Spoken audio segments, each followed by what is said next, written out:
I'm Travis Brown, founder and CEO of Mojo Marketing and Media. And this is my podcast, where I talk to the most successful Black and brown business executives who've broken through the barriers of today's business culture.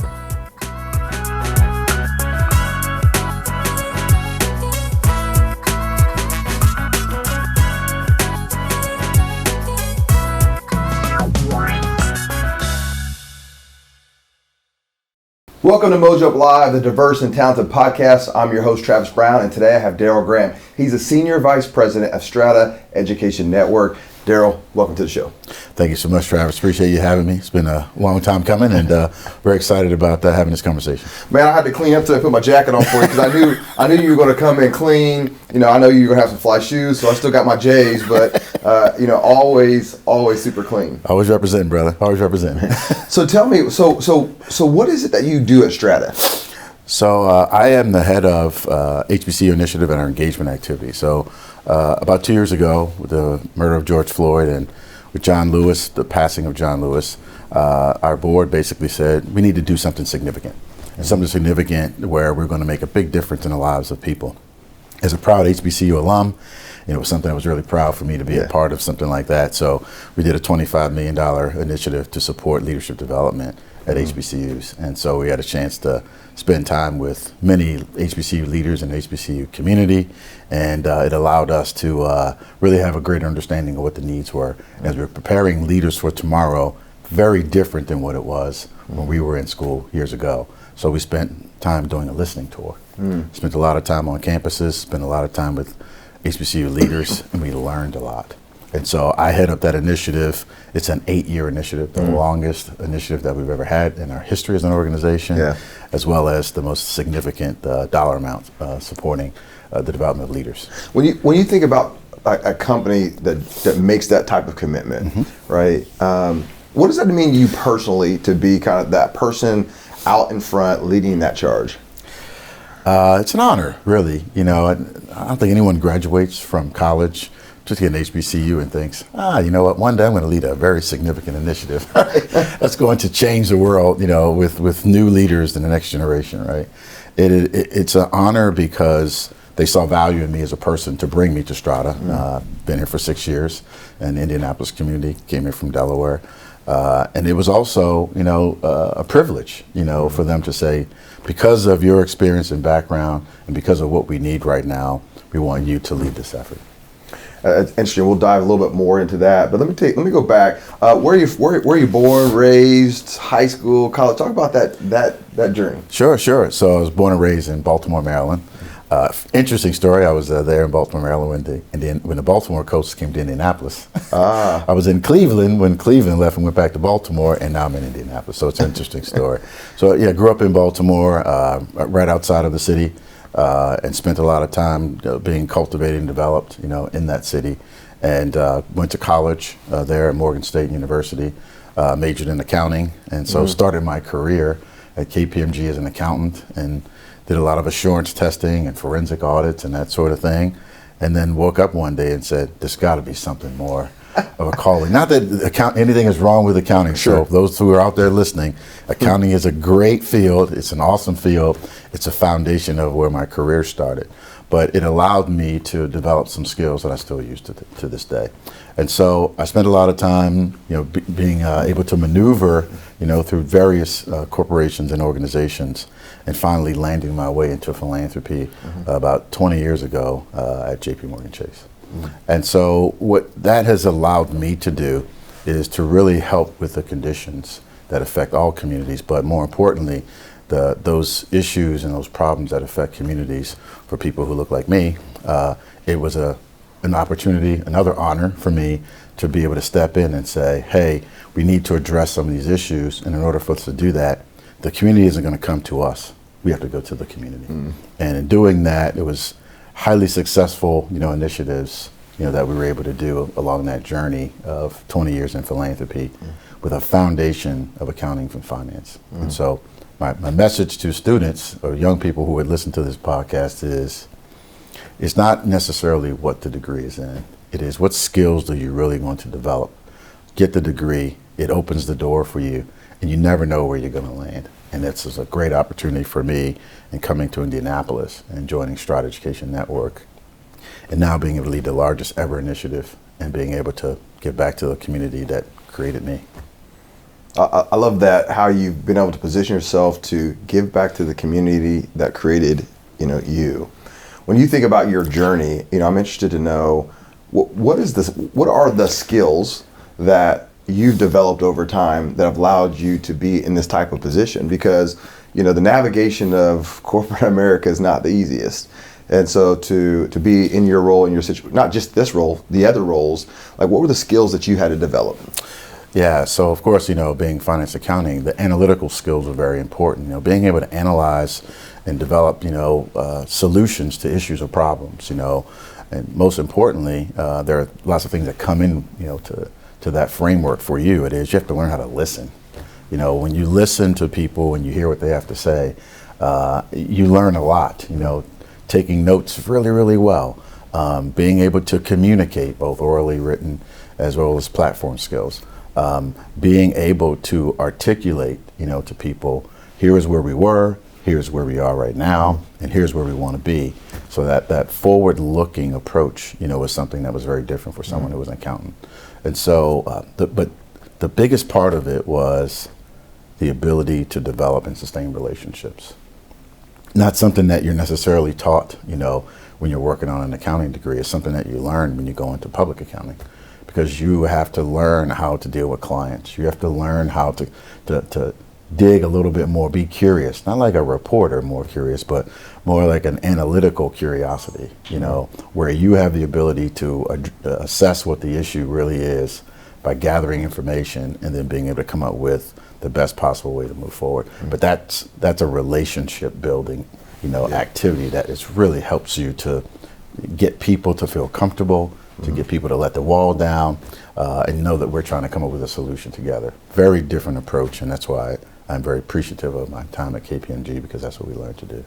You and I met kind of similarly, where we talk, we have coffee, we connect, and now we're here and talking about some business opportunities via relationship. Absolutely. And I think for some people, they see you in this form right now, like you're how many years into your professional career, you've gone through all the stuff, but it hasn't always looked like this, I'm assuming. So what were some of the obstacles, or maybe one of the biggest failures that you had to go through, overcome to kind of get here? Yeah, I think, you listen to, I look around the building here, wonderful building here, Mojo up, and lots of quotes from great people like Deion Sanders, Kobe Bryant. There's something that Michael Jordan always says, you learned, from your greatest failures. And when you learn from your greatest failures, when you finally get to those places of success, those things that help you to get there become much more valuable, right? And so, I think there were times when I, as a young professional, didn't take the time. Being patient was not necessarily a thing. I know many people in this room and listeners are probably wondering, that was me too, and exactly 100%. Right. Exactly all right. day long. Right, and so this the whole idea of learning patience.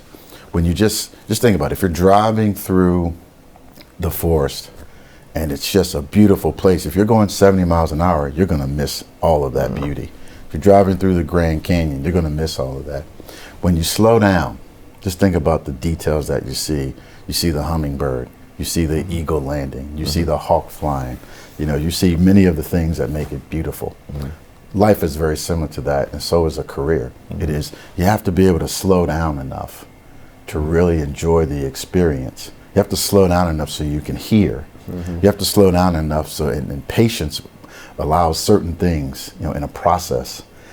I wasn't willing to wait for the process a lot of times. I just wanted to make it happen. I wanted to do it. Right. It is, we have to allow process to take place, because patience and process make things better for perfection. Not necessarily going to be perfect, but it's better for getting to some level of perfection. But like old school, they always talk about was crock pot mentality, right? And today we're in microwave, and microwave isn't even fast enough anymore. It's like instant. You got to pull it out. It's got to be edible or what have you. I respect what you just said, because I struggle with that too. Was just like, I don't want to miss my shot. I don't want to miss my opportunity. And then there's also a sense of going, you're quote unquote fighting to get in the room or to take advantage of that opportunity. How do you balance, like, I can't miss my shot. I'm trying to get in the room. I'm trying to make it happen, and also understanding the due process of time. Sure. Yeah, one of the things that we all have to learn is it's not enough to have a seat at the table. It's what you're going to do when you get to the table, right? It is. I always thought of it as once I get there, I need to be ready. So I'm going to work, as hard as I can, as much as I can, to really understand, like, what am I going to be able to do when I get to the table? What am I going to be able to bring or contribute to this? And it is, you can join a board as an example, and you can be a board member. That's cute. But it is, if you're going to make a difference He in said the world, that's cute. It's cute, right? It's cute. But it's one of those where you just say, I need to be ready. I need to be armed with information. So I had to read more. It's a lot easier now, right? Because we can just Google stuff, and the access is much easier. Before, we had to go to the libraries and Dewey Index and all this other stuff, right? Now you just Google and you just go. You can go to town. You don't even do that. My kids, my son's Brady, he's 7. Like, he'll ask me a question. I'm like, I don't know. The next thing I hear out of his mouth, Alexa, what size shoe does LeBron James wear? And I'm like just how instant that information is. But go ahead. Instant information. We don't have to go to the libraries to do that. And for those who run in libraries, I'm sorry, just to if I'm killing your dreams. But the access of information now is so much easier. Yeah. Like, we have the ability now to say, I can do some research. Yeah. But we learn that skill. That's another skill that you have to develop along the way. You're going to have to do research on what you're seeking to find out. Surrounding yourself with people, talk about relationships, who can help you to understand different perspectives and issues, which we seem to have a little bit of a problem with that in our country right about now. But just, even if we have differences in what those solutions could be, or differences in perspective, we can still get to a place of understanding, to a place of a solution, to a place of trust, and make a well-informed decision with all of these things taking place. And so it was one of those things for me where I felt like I needed to be prepared. I felt like I needed to understand what issues were before I walked into rooms and made decisions that impacted people of all backgrounds, races, ethnicities, and the like. But when issues affect people of our race, it's there's a sickness out there. We get the flu, right? There's a cold, we get the flu. So we have to be prepared and armed at all times with information. We have to be prepared by meeting and talking with people and hearing their perspectives. And then when we get to the table, we can make well-informed decisions that we know a lot more about, the impact that it's going to make, whether it's an impact that's going to improve things for a small number of people or community, or it's going to be a global decision that could impact many people in those communities. And so, regardless of how big or small the situation is, those are still steps and processes that we have to take. You talked about seat at the table, and based upon your general age, same thing for me. I'm assuming most of the time that you started your professional career going to the table, there weren't a lot of people look like you. No. There wasn't. How did you navigate that aspect of it? And because sometimes there's a sense of like, I got to be better, I got to be more educated, I got to research more. What does my voice even look like? Can I be my authentic self? I'm just kind of interested to hear, how you had to navigate that, because from the last 25 years of professional journey for somebody, like, the tables looked a lot different. Sure. It was hard at first, I'll be honest, because at times you were not necessarily comfortable with, being your lived self, that person that experience that you went through growing up in a place like Baltimore, and seeing, very similar things when you moved around the country. You moved to Cleveland, moved to Phoenix, moved to Delaware. A lot of our cities, our urban environments, have similar issues. They're just the magnitude of those issues is greater sometimes when the city is larger and there's more people. But going to the table at first, it was hard, because there were times where I didn't want people to be uptight or upset with me if I said something or made a decision that wasn't necessarily in conformity with what was happening. Because a lot of times that's what you would see. You'd see all this maneuvering and You see all these discussions happening, before a meeting, and all these calls happening before a meeting, and by the time you get to the vote or this discussion around it, people have pretty much already made up their minds.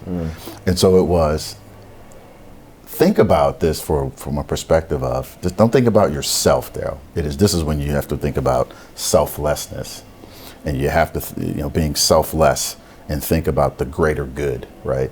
And so it was a transformation over a period of time to say, hey, if they didn't want me at the table, I wouldn't be here.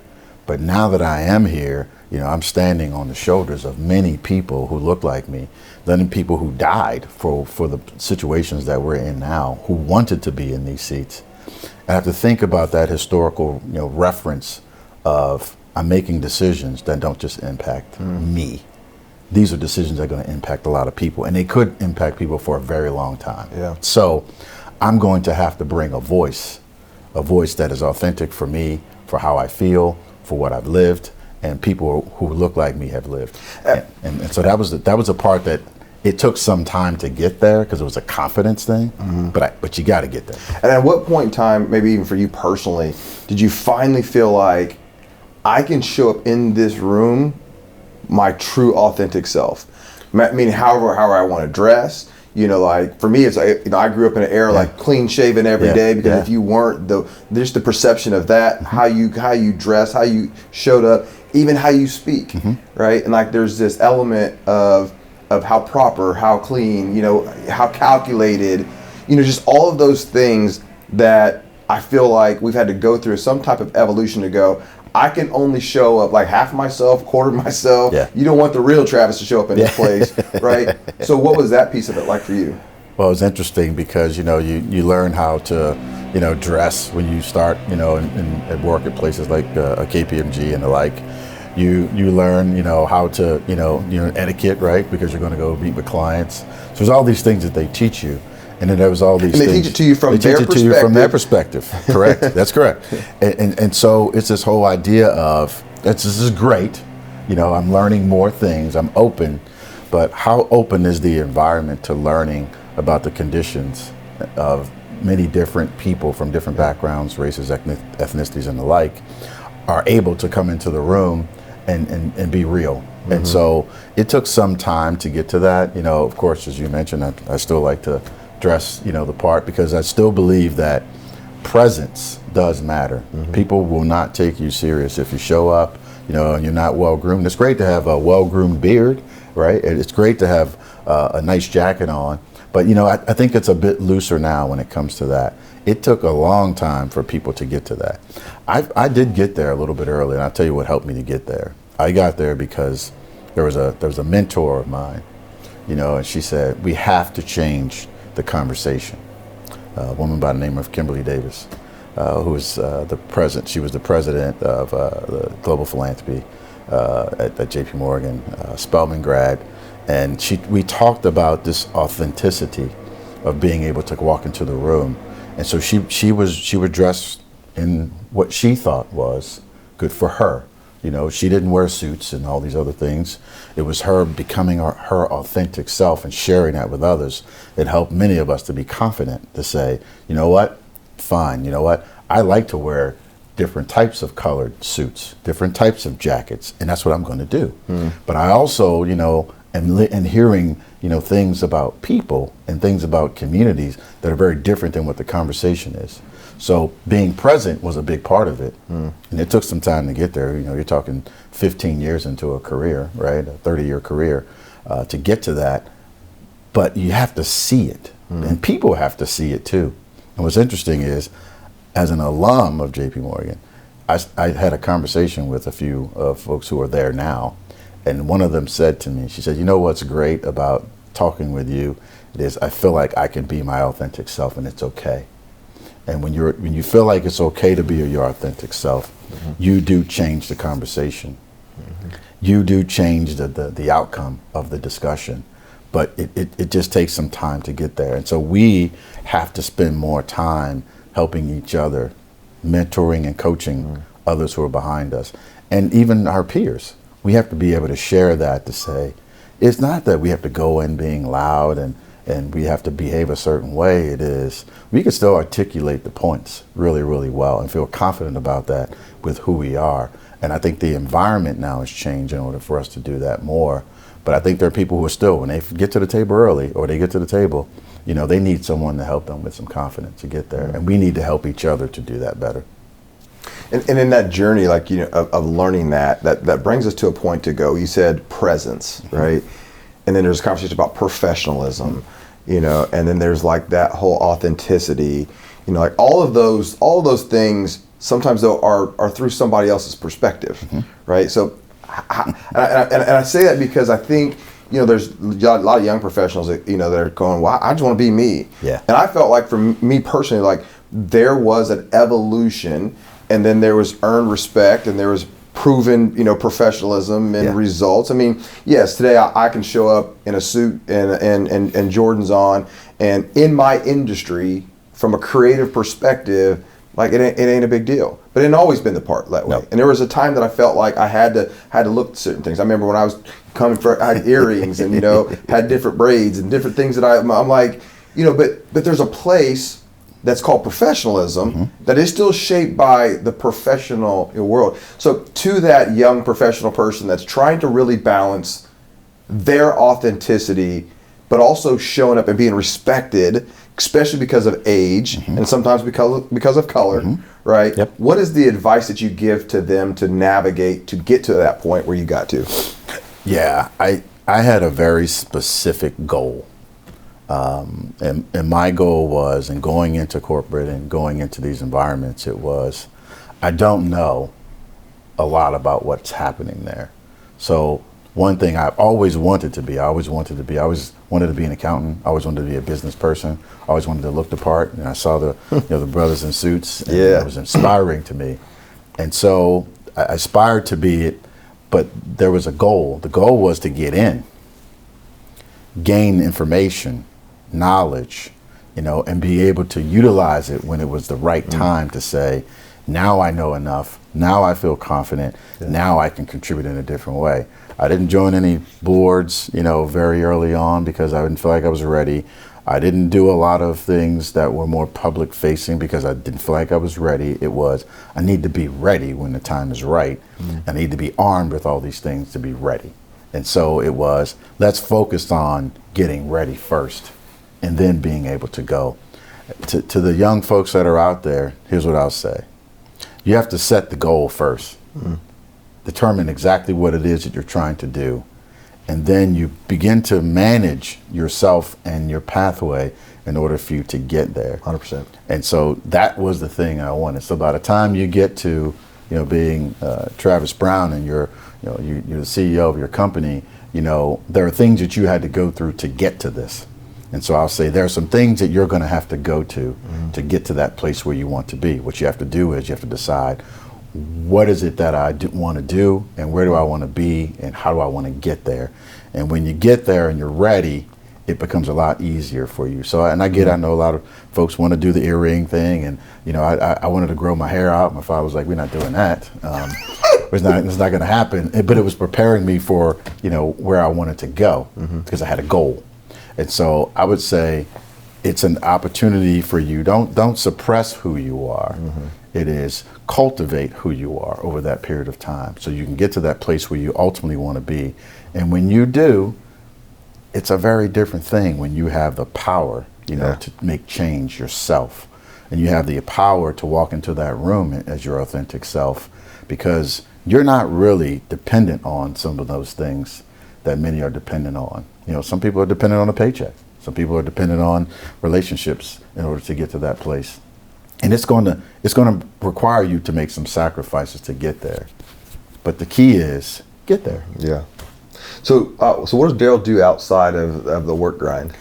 The work grind. I love music. I used to play drums and was a DJ for a while, and spent some time in my younger days just really enjoying music. So I go to a lot of music venues, so lots of concerts, support artists. Have some friends who are artists as well, jazz artists, and do a lot of that. I travel a great deal. drink wine. You know, one of the things I've done, I've been to Napa, been to Tuscany, been to Burgundy. So I like to go to really cool places and have a nice wine and food experience. So I've gotten into the culinary arts as well.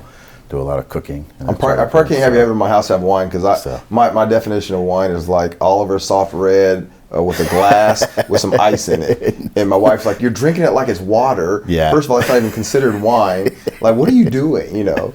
Yeah, we're talking about some of the better versions of Sauvignon Blanc and Cabs and those sorts of things, and pairing them up correctly with the right foods and that sort of thing. So gotten into the culinary arts a bit. What's your best tip about going to Napa? It's a different experience now. Before, it was Uber and all these other things. You had to go stay in a bed and breakfast, and you'd rent a car and you just ride back and forth. But you had to be careful because you're drinking wine and running back and forth between these different wineries.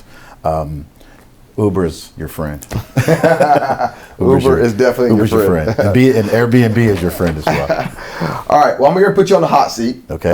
And I got some rapid fire questions. Sure. One word answer, a phrase, first thing that comes to mind. Here we go. Favorite place of vacation? Italy. Coolest city you've been to? Ooh, been to a lot. Denver, Colorado. Favorite homemade meal? Favorite homemade meal? Roasted chicken. Favorite restaurant? Oh, so many. Ocean Prime. A brand that you love? Paul Frederick. Favorite sports team? Phoenix Suns. Whoo, they just got better. They just got better. Hey, this won't come out for a couple months, but they just got better. They just got a lot better last night. So we're going to see what happens with KD going there. Favorite college? Honestly, I visited a lot of schools, and my time at Morgan State University was awesome, and so Morgan just a big deal for me. It changed my life, and it created who I am, and lots of friends, lots of family. It's a great place. Sorry. Last TV show that you or a TV show you've binged watched? Is it a TV show? Well, I have some episodes. So I watched the final chapters of The Best Man, which I thought was absolutely amazing. I gotta check that then. Yeah, you gotta check it out. I watched it in 2 days. See, that's 8 episodes. That's that binge watch, right? A must-watch movie. A must-watch movie. Wow, so many. If you get a chance to see, it's an interesting movie that I just watched, and I can't think of the name of it right now, but it's a movie about two people who meet and they have cancer. I think it's Griffin and something. Okay. But the two of them meet. They both don't know that they have cancer, and they meet and they fall in love, and they have this great exchange, which really just talks about the vitality of life and love. And it was just an awesome movie. Once I get it out, the rest I'll get it to you. Great book you recommend? The Arc of My Leadership Experiences by Dr. Adina Williams-Lowston. Favorite type of music? I think I got this one now. House music. House music. I thought he was going jazz on me. House music is my favorite music genre. A hype song that you would play. What's your hype song? Hype song that I would play. No. Future and Drake, Jumpman. Yeah. A nonprofit you love to support? I'm a big fan of groups that really hinge on helping people. And so I'm a big fan of the work of Center for Leadership Development. Last question is, there's going to come a time when it's all over. You got a number, a dash, and a number on the tombstone. And people are going to be standing around talking about Daryl. What do you want or hope that they'll ultimately say about you? I hope that they'll ultimately say that here's a guy that cared about many things, but most importantly, cared about the trajectory of people, the existence of people, the conditions of people, and worked his entire life to help make it better for those who did not have a voice, who did not have a journey of their own, and were suppressed or felt like they were suppressed. We open up, pathways and gateways and doors, not just for ourselves. We open them up for people to come behind us. And that's what Daryl was about. That's awesome, man. Yeah. Well, thanks for stopping by. Every guest gets to do the wrap, so I'll put it in your hands and let you close it out.